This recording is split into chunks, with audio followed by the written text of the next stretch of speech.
If you feel overwhelmed by the vast history of English literature, you aren't alone. From Beowulf to Beckett, there is a lot to cover. Today, I'm giving you the ultimate cheat sheet, a complete chronological timeline of every major literary era.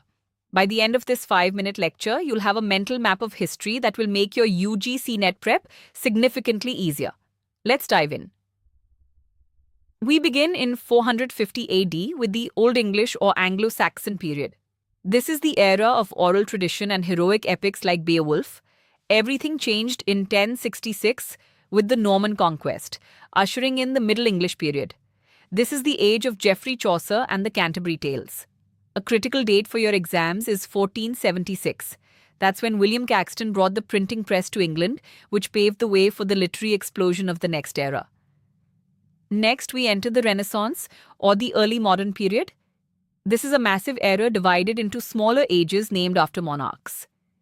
You have the Elizabethan age, the golden era of Shakespeare and Marlowe, followed by the Jacobean and Caroline ages. It concludes with the Commonwealth period, dominated by the epic voice of John Milton, during a time when theatres were actually closed due to Puritan rule. The year 1660 marks the restoration of the monarchy and the start of the neoclassical period. This was the age of reason, led by writers like Alexander Pope and Samuel Johnson, but reason eventually gave way to emotion.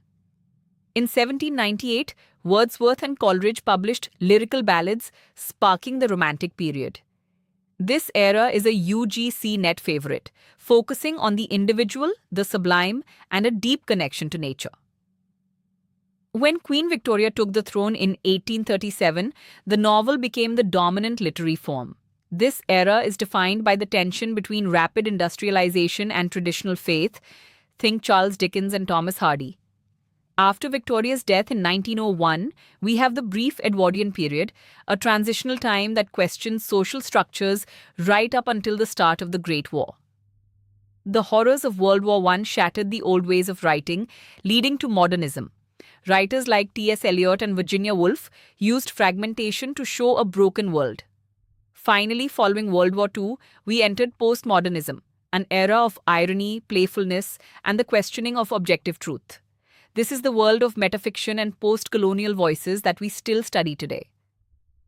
Memorizing these boundary years is the secret to answering chronology questions in the UGC net.